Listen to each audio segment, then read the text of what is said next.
Good afternoon, guys. Welcome back to the channel. So we've got a car on the ramp here. It's an Audi A5 with the 2-litre TFSI engine.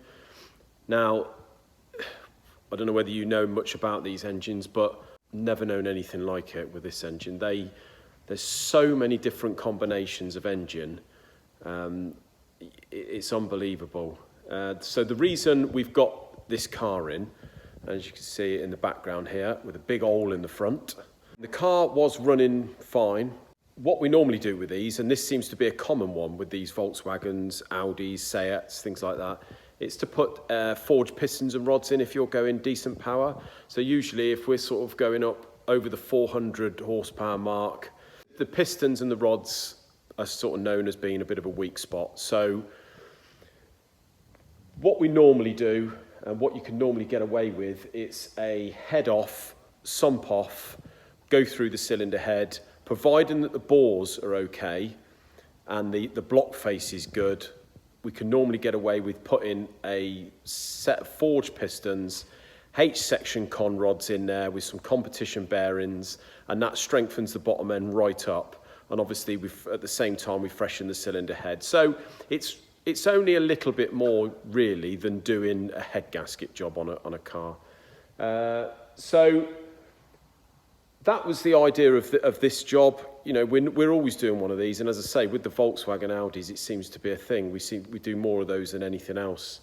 But every one we seem to do, obviously we're not a specialist in Audi and Volkswagens, but every one we seem to do seems to be a little bit different. And as I say, so far we've managed to get away with, if we're just doing a forging, we can do like that. We can take the head off, sump off, and do it in situ. Now this job, and the reason for this video is a perfect example of why I don't give a customer a straight quote. You know, when you do a quote, you have to stick by it. So I always give them an estimate. I always explain to them the reason why I'm giving them an estimate and not a quote, what could be involved, the potential difference in the actual price at the end and the estimate. One thing I never do and never would do and think is totally wrong is giving people either an estimate or a quote, not explaining to them and not getting in touch throughout the build or whatever you're doing, and then hitting them with a great bill at the end of it. I think that's totally wrong, so I just don't work like that.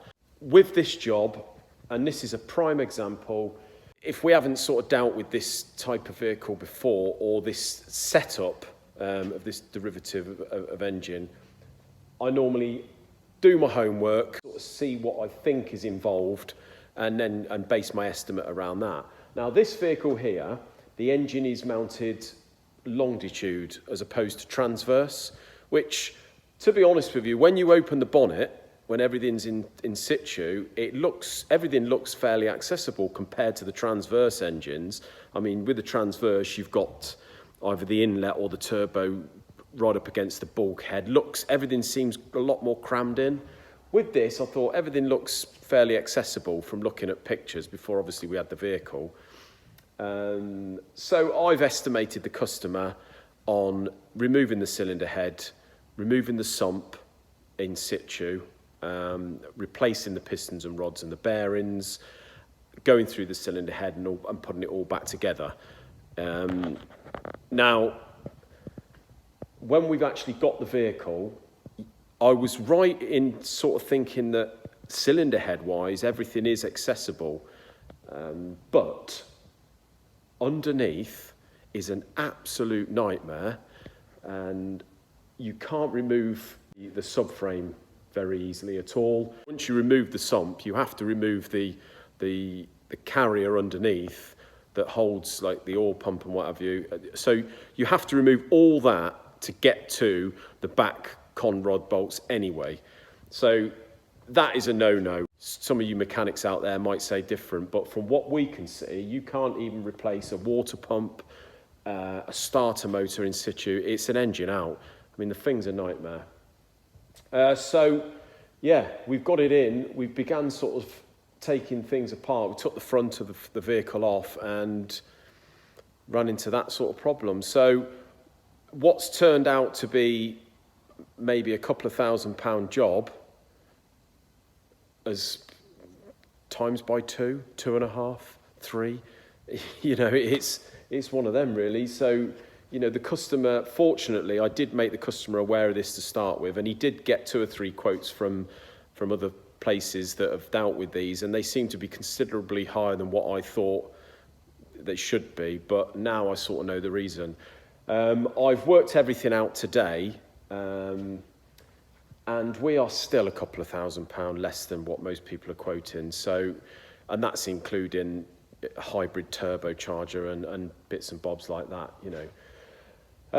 Engine-wise, once we've got the engine out of the vehicle, here is the engine. You see, it's pretty much at a state where you're into full engine build here. It's not just a case, as I say, because you have to take the carrier off the bottom. The crankshaft is still in, but once you've got that aluminium carrier off the bottom and the sump and the cylinder head off, you know, the cylinder head's over there with all the plastic manifold and all the gubbins on it at the moment. So by the time we've got that stripped, got everything stripped here, you're well into engine build territory. So, yeah, unfortunately, I had to ring the customer today, and that's the state we're at with it. Now, he did make me aware when he rang up that this is a reconditioned engine about 10 or 15,000 miles ago, and having stripped it, the block face is nigh on perfect. It's been bored to 0.5 oversize anyway, add new pistons. So the bores are absolutely perfect. We've just deglazed them. I don't know whether you can see that. And they measure absolutely cock on.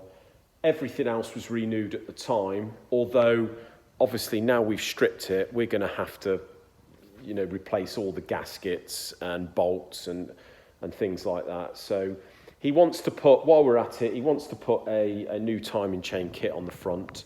The timing chain setup on this looks an absolute nightmare, but it's the usual where you've got 3 chains on it, one that drives the oil pump from the crankshaft on the front, there's 2 balance shafts in the engine, and so you've got a chain that drives them with various rails and tensioners there, and then you've got the main one that goes from the bottom pulley up to the camshafts. Now, fortunately, when we initially took the front cover off, looking at the timing setup of this, it looked an absolute nightmare, but it's the fairly smart idea of coloured links on the chains which line up with all the marks. So I think you get the engine on TDC, number 1, and then just line up all the marks as it says in the Autodata. So not too bad at all. So we're going to replace that chain kit. We're obviously, as I say, going to put forged pistons and rods in there. We are going to put competition bearings in for him. We're going to go through the cylinder head, make sure all that's good, and obviously a good steel head gasket and all the relevant bolts and nuts and gaskets and what have you. So, yeah, as I say, I just thought I'd do a short video of why you need to be sort of careful, really, when you're sending quotes out to customers. Just be very careful because it can end up a considerable amount more. And I've heard from customers of ours where they've quoted jobs and they've left no room for error or anything like that. And also, as I say, whether you do quote or estimate, just stay in touch with your customer all the way along the way before you do anything. Get the go ahead from them, and everything's fine, and they understand a lot more, you see. So yeah, we've got it all stripped today, the engine, got all the bits on order, and we'll show you a little bit more when we get closer to putting it all back together. Thanks a lot, guys. Remember to like, subscribe, and hit that notification bell, and I'll see you in another video. Cheers.